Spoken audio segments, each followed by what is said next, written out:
Nurr Media, ahabbu an-nas ila Allah anfa'uhum lin-nas. Nani anauliza?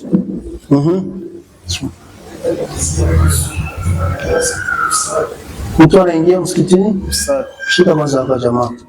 Anakuta imamu katika raka ya mwisho. Lakini anafika, anafungua suruali, anakunja kolo, anapita mpaka imamu anatoa salamu. Huyu mtu namna gani? Allahu musta'an. Swali lizuri. Anauliza swali, anasema mtu ameingia msikitini kusali. Amekuja kusali sala ya jamaa. Alafu anamkuta imamu yuko kwenye safa ya mwisho au kipengele cha mwisho. Ima yuko kwenye tahiyat au kwenye sijida. Huyu anafika pale kwenye sala, anaanza kunyoosha mikono yake, anafunga. Wakati mwingine kama ni suruali huko anakunjua mpaka inatokea imamu anafanya nini? Anamaliza sala. Vipi dini nasemaje? Huyu anakuwa amekosea na anapoteza ujira. Ndugu zangu Waislamu, tunakuja msikitini kusali sala ya jamaa. Ndio malengo. Na inawezekana moyo msikiti, inawezekana pakatokea mo jamaa 2 mpaka 3. Kuna wakati inatokea hii ya kwanza inakwisha, wengine wamechelewa wanasali jamaa ya pili, umekwisha wasali ya 3. Ile ya pili haina ujira kama hii ya kwanza. Na ile ya 3 haina ujira kama hii ya pili. Bali huyu aliyosali kumfuata imamu kwenye sala ya jamaa ya kwanza lakini hakupata jamaa. Inawezekana mtu akasali na imamu lakini asipati jamaa, akapata kitu kinaitwa mutaba, yani kumfuata. Mfano hadithi ya Mtume sahihi, Mtume anasema la tudrakul jamaa illa biidraki rak'a. Mtume anasema hautapata jamaa, hautaandikiwa thawabu kama umepata jamaa mpaka kwa uchache upate yemo rakai moja. Na sala kama sala yote ile inajulikana, ili upate rakaa moja, akhir mawdu, sehemu ya mwisho ya kumdiriki imam, ili uhesabiwe kama hiyo rakaa umeipata, ni pale utamkuta kwenye rukuu.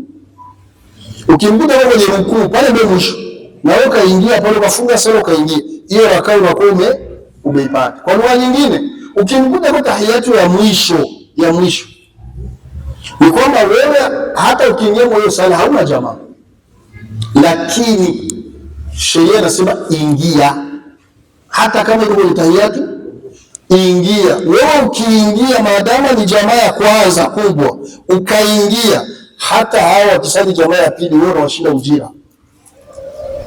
Dalili, Mtume wetu Muhammad sallallahu alaihi wasallam aliwafunza maswahaba na umma akasema, idha ataitumus salat, Waislam pindi mtakuja kusali, faatuha bisakinatin wa waqarin, njoeni kusali taratibu, pole pole.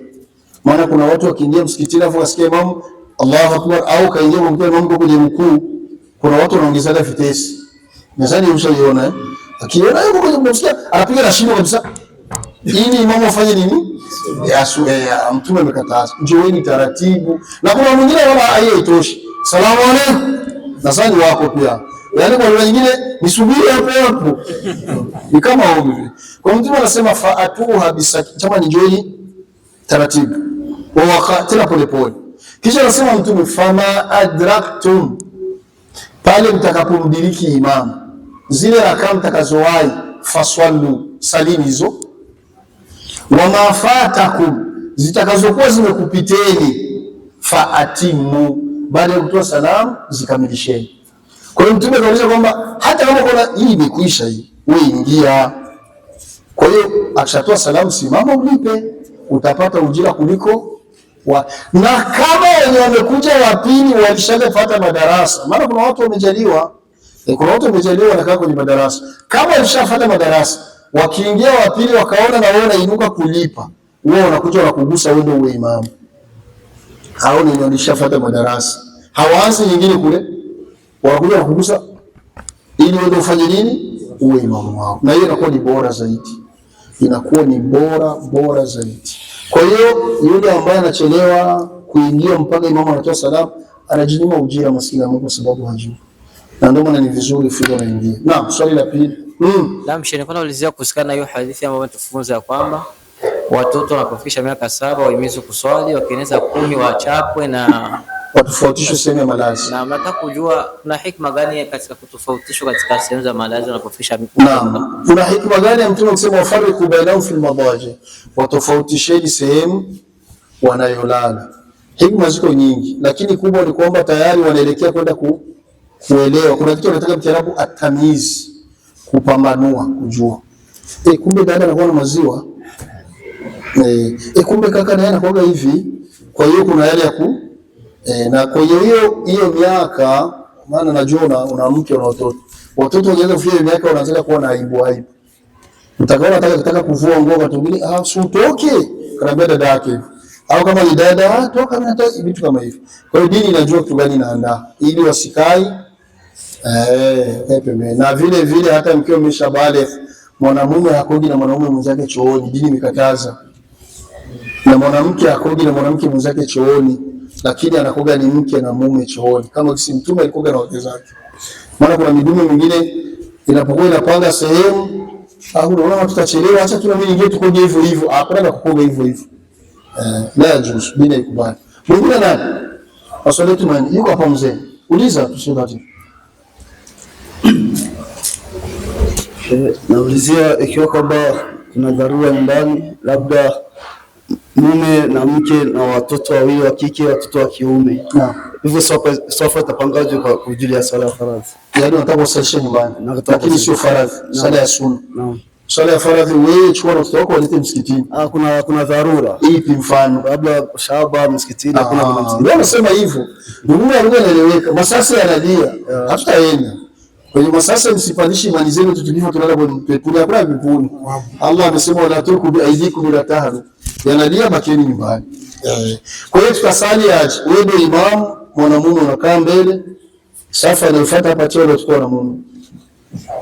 Kwa hiyo tukao wawili wanamume papa, na hii ya kwanza hapa usime imam, hii ya kwanza cheo tukao na mume, kisha ya pili cheo na wake mama na watoto wa si wanawake mama na watoto wake kwa pamoja. Mwanamume ni mwanamume tu, hata kama akiwa mdogo mkuja. Naam, pameleka hapo. Inawezekana mtoto wa kiume akawa ni huyu na pengine akawa ni mdogo, yaani akawa na miaka 5 au 6, watoto zake 3 na mama yao. Utamchukua mtoto wako wa kiume mweke hapa kulia, kama tusimavyosali mko wawili. Simama bila ni kwa kusimama, simama na wewe, maana kuna mwingine anaona maajabu.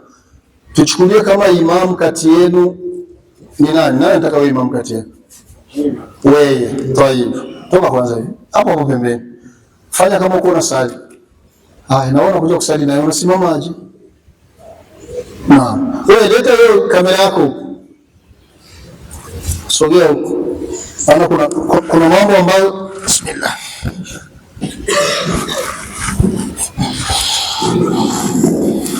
kuna mambo ambayo watu wanakosea. Mtume alitufunza hivyo walivyosimama. Mnapokuwa mnasali mko wawili wanamume, mmoja ni imam, maamuma anapokuja anaenda kulia kwake. Mtume alituonyesha kwamba kwenye miguu mnasimama sawa sawa. Sijui kama mnanielewa.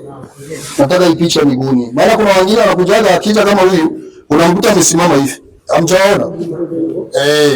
Huyu anakuwa maana yake ajue anafanya. Kwa sababu ni mwanaume na ni mwanaume. Na ndio maana hakuna matenda mbele ya wengine. Maadamu ni wangapi? Ni wawili. Kwa hiyo anatakiwa usimame wako sawa sawa. Imeleweka? Bakia hivyo. Simama na wewe. Sasa imetokea labda na huyu amekuja, inabidi aje asali sala ya jamaa. Sawa? Ule anasoma alhamdulillah nini? Huyu wako wawili. Huyu anapokuja kuna njia mbili atatumia anayotaka yeye. Njia ya kwanza anaweza akaja hivi na yeye akasimama hapo. Mbeleka pale sawa sawa, tuone mguu, funga safu. Atisimama hapo. Huyu anafika anasogea mbele kama imamu. Alafu huyu anaziba. Mbeleka, hii ni njia ya kwanza. Usibe imamu. Hii ni njia ya kwanza. Njoo, rudia nyuma. Yaani yeye anapokuja amechelewa na anakuja anasimama zake hapo. Imamu anafika anafanya nini? Anapiga paa. Tena paa kubwa, sio kutembea. Anapiga tu paa kama mbili anakwenda pale. Kisha wao wanaziba. Hiyo ni njia ya kwanza. Njia ya pili ndio ile mnakuwa vuruga. Yaani wanakuja wanafanyaje? Nadhani alijua unafanya gani? Unamgonga kofi. sio wenu, alafu anapiga reverse. Nadhani hili ndio limezoeleka sana hiyo watu wenyewe. Yaani anapiga sasa, kijitega inakuwa jimeharibu ibada. Ndio maana kama sio mihrabuni, sio kama nimeeleweka, bora ni ile ambayo nimeonyesha. Huyu alipokuwa yuko hapa, huyu anapokuwa anakuja hapa, alafu huyu anafanya nini? Anakwenda mbele. Alafu wanaziba. Kwa hiyo wengine watakapokuja wanakuja hivi. Mimi nakwenda hivi. Maana yeye ni nini? Gajus. Hilo ni moja. La pili, kaeni chini. La pili, imebakia swala ambayo kuna wakati unakuja msikitini, safa ya kwanza imejaa, safa ya pili imejaa, safa ya tatu imejaa, na kule sehemu ya kutawaza hakuna mtu ambaye yuko anatawaza, na pengine nje kule ulipokuja wewe na gari lako, kama umetolewa kuna gari, hakuna mwenye umemwacha unamuona anakuja msikitini, lakini anataka jamaa. Sasa unafika, utaingia wapi? Na Mtume Muhammad ametuhukumu, Mtume akasema la swalata lilmunfarid fil jamaa, hata kuwa na sala ya jamaa atakaisali peke yake akiwa mmoja bila kuwa na wengine. Yaani wale wengine safa zimejaa, wewe kaanza pale nyuma, sala ikaisha, hakuna mtu alikuja kujiunga na wewe, hauna sala ya peke yako wala hauna sala ya jamaa. Umeeleweka hapo eh? Kwa hiyo utafanya nini sasa? Kuna kauli ya wanachuoni wanasema kwamba ili upate jamaa utamkokota mwenyewe yuko mbele yako kwenye safa ya mwisho ili arudie nyuma, muwe wangapi? Wawili. Lakini hii kauli si sahihi. Kwa nini sio sahihi? Kwa sababu mbili au tatu. Sababu ya kwanza ile tumesema mwanzo wa darasa, kadiri safa zinafuatana ndio zinazidiana nini? Ujira. Usimkoseshi mtu ujira kwa safa ya mbele kwa sababu ya kuchelewa kwako. Moja hiyo. La pili, wanadamu tumeumbwa tofauti. Inawezekana roho yako wewe sio roho yangu mimi. Kuna mtu anaweza kumkokota akakubalia akarudi, na kuna mwingine akageuka na ngumi, au kama akageuka na konombo akajikatalia ndani ya safu na mkokota. Nadhani kwa wakati anatokea. Kwa hiyo usifanye. La tatu, kuna wakati utamkokota atakubalia, lakini ndani ya nafsi yake pakaingia kakitu. Sawa jamaa, unachelewa alafu unakuja tu. Kumbe dawa ni nini? Sheria ya dini ikasema ya kwamba inapotokea hali kama hiyo, wewe unachotakiwa ni kutizama ile safa iko mbele yako. Unatizama wapi pako mwanya hata kidogo. Maana namna tunavyosimama tu tofauti. Kuna watu wanasimama wanabana miguu, kuna watu wanasimama wanatia miguu hivi, kuna watu wanasimama wanapanua zaidi. Kwa hiyo ukiona kwenye kuna mwanya, unakwenda unamshika kwenye bega mmoja. Fanya taratibu tu hapa hivi kwenye bega. Kama vile akupe na simameni tena. Wale watu watatu.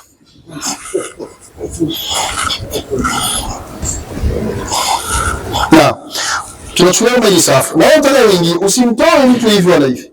Wewe njoo jaribu ufanye hivi. Kuna swala kwenda. Na kuna mwingine ufanye hivi na kuna unaingia. Na ukimgusi mara hapo kuna mtu mmoja kaanza kumgusi kaza kakostoki. Unamgusi wao. Sitaki shari. Sawa jamani. Wapo mara ukimgusi bora atetereki. Achana naye. Nenda kwa mwingine, utapata tu Ibrahimu ambao kimgusi atakupisha. Kisha na unafanya nini? Sasa inawezekana safa nzima unatizama hakuna mwenyewe ameacha uwazi chini. Na pengine umejaribu kugusa wawili watatu wamekataa. Inawezekana. Dini inasema nini? Dini inasema wewe ingia, uende mwisho, utizame kulia au kushoto. Wa mwisho, kule mwisho. Maana hakuna mtu anasali kwenye ukuta, anabana ukuta, hakuna. Lazima asimame hivi. Kwa hiyo utaenda pale kwenye mwisho wa ukuta alafu utaingiza bega.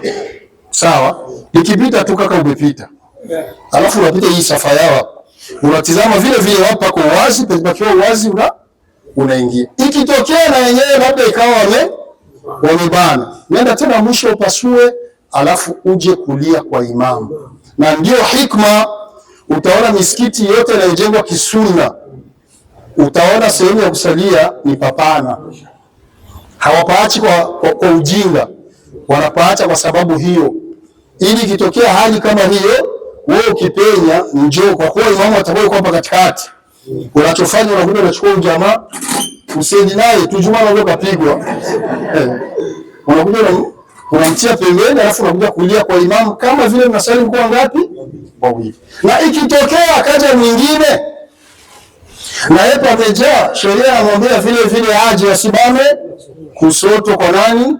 Kwa imamu. Dini yetu ni nyepesi, na amesema Mtume ad-dinu yusrun faman shaddahu ghalaba. Dini ya Uislamu ni nyepesi, atakayetiemu mikazo atafanya nini? Atakayetiemu mikazo itamshinda. Kikubwa ni nini? Tufuate madarasa, na kama tukufuata fursa kufuata madarasa, Allah ameshahukumu fasalu ahla dhikri in kuntum la ta'lamun, muulizeni wajuzi ikiwa kama hamjui. Allah, nimefikisha na kuomba niwe shahidi. Swali la mwisho. Naam. Usiulize. Swali langu. Basi, bahati yako. Mpe yeye ulize la mwisho. Wewe ndio bwana mikro. Usimpi, uliza. Swali langu ni hili. Naam, pandisha sauti. Kuna hadithi ambayo umesema kwamba swala nzito kwa mnafiki ni swala ya Isha na alfajiri. Na alfajiri. Naam. Na kuna kisi maulama wameenda wanapambanua ile nyakati za sala. Naam.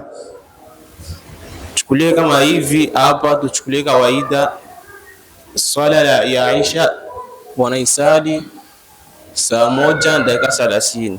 Naam. Sheti. Alafu mtu anakuja kusali salatul Isha, tuchukulie mabile saa 2, saa 3, mida kama hiyo. Anakuja kuisali wapi? Ili swali lieleweke. Kuisali anakuja kuisalia msikitini. Naam. Na umesema kwamba sala nzito kwa wanafiki ni sala la Isha. Naam. Naam, hadithi iko wazi. Swali ni zuri, siona mmemwelewa maksudi yake. Muda wa sala la Isha ni muda gani? Dini ikuacha kitu.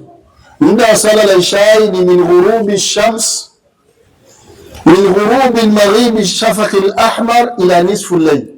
Ni kuanzia pale zile kungugu nyekundu. Kawaida jua linapozama magharibi, jua likizama, pale sehemu limezama panakuwa kungugu za rangi ya wekunda. Zile kungugu za wekunda zikiondoka, pale la Isha inakuwa imeanza. Mwisho wa Isha ni nisfu al-layl, katikati ya usiku, yani saa 6 ya usiku. Huyu muda wote ni la Isha. Kwa hiyo wewe kama Muislamu unatakiwa ujue tu, maadamu malengo ni sala ya jamaa, tena wapi? Msikitini. Unatakiwa ujue tu msikitini wanasali saa ngapi. Sio wanafanya vizuri. Sio wewe utapanga timida kusali saa 3 au mtaka kusali saa 4. Sio wewe. Msikitini wanasali saa ngapi? Jamaa wanasali saa 1:30. Ieneo huko msikitini. Msikitini wanasali saa ngapi? Jamaa wanasali saa 2:30. Ieneo huko msikitini. Na ndio maana utaona kwenye nchi za wenzetu, nchi za Kiarabu kama Saudia, Emirati na sehemu zingine, huwa nyakati zinabadilika. Kuna wakati sala ya magharibi unakutana wamesali saa 1:00, na kuna wakati sala ya Isha wanasali labda saa 2 kamili, na kuna wakati ndio saa 2:40. Kwa hiyo unakwenda na majira yaliyopangwa wapi? Msikitini, sio wewe. Kwa nini? Ili pasiwi kama vurugu. Maana wajuaji wapo. Ndio wanataka lakini mbona shesi bado upo? Kuna watu wako hivyo. Sio wewe unaupanga. Kwa sababu malengo ni jamaa. Wewe chungana na nini? Na jamaa. Anasema Abu Hurairah, Mwenyezi Mungu amridhie, maswahaba wa Mtume Muhammad zama zao walikuwa wanasali sala ya magharibi kwenye muda wa magharibi kama hiyo kwetu. Yaani baada ya jua kufanya nini? Kuzama.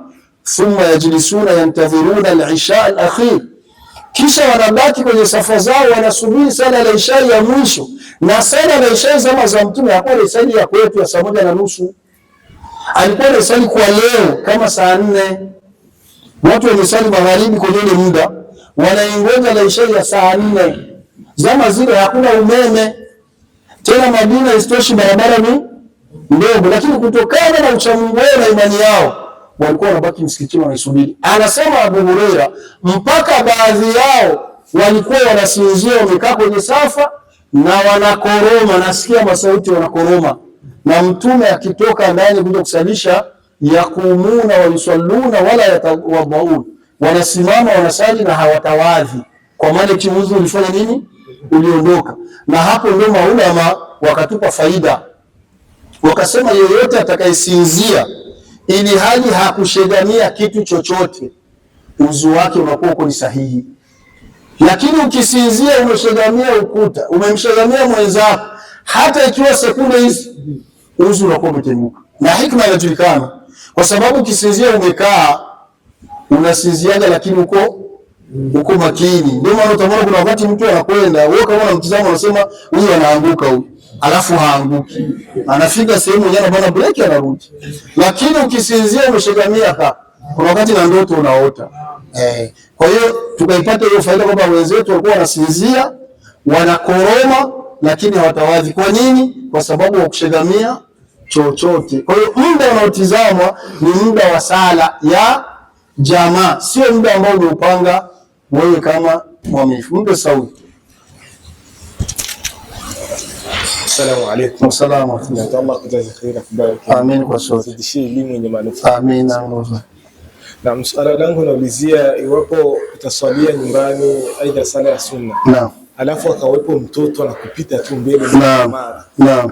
Inaharibu nini? Inaharibu nini? Naam. Sala ya sunna nyumbani. Alafu mtoto anakupita mbele, mtoto anapita mbele, mtoto anapita mbele. Inaharibu nini? Haiharibu kitu hiki. Lakini chunga asipite mke wako. Mke wako asipite mbele, wala binti yako asipite mbele. Mtume amekataza. Katika vitu alisema Mtume vinakata sala, yani vinaharibu sala, ni mwanamke akipita mbele au mbwa au punda. Ikikupita mbele inaharibu sala. Lakini kwa vingine acha apite. Hata akizunguka matatu mbele, hasa kama mtoto mdogo muache apite. Haina matatu. Na hasa akiwa bado hajabale. Mtume alikuwa anasalisha, Hassan na Hussein wanaparamia kumgongo, wanazunguruka, wanafanya nini? Inajuzu, hakuna tatizo hata moja. Lakini bora kabla haujaanza sala ni vizuri mtoto afanye nini? Wamdhibiti. Lakini kama akiponyoka akaja mzee na sala, waache. Na hasa akiwa ni mdogo akilia na anakuomba umbebe na uko na sala, ni sunna kuinama ukamnyanyua na ukambeba ukasali umembeba. Aliyafanya hayo Mtume alikuwa anasalisha maswahaba. Anarukua mbeba mjukuu wake Umama, mtoto wa Zainab, na akiteremka kwenye sijida anateremka Mtume anatia magoti, alafu anamweka mtoto pembeni, anasujudu, anainuka rabbi ighfirli, anasujudu tena, akitaka kupanda wima anamnyanyua tena, anapanda naye. Na anasoma pia amembeba. Na anarukuu hivyo.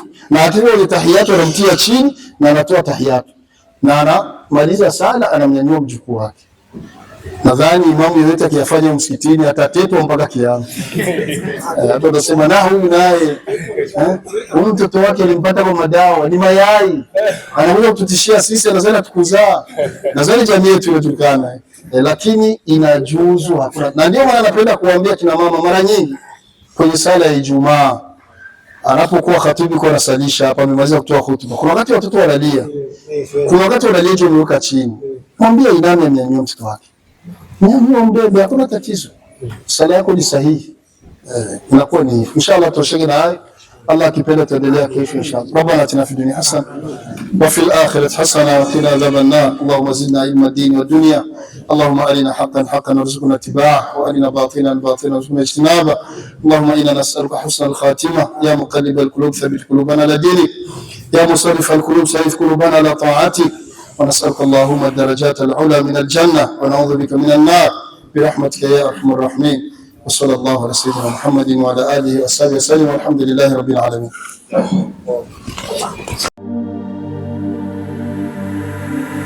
ابن نمر ميديا أحب الناس إلى الله أنفوهم للناس.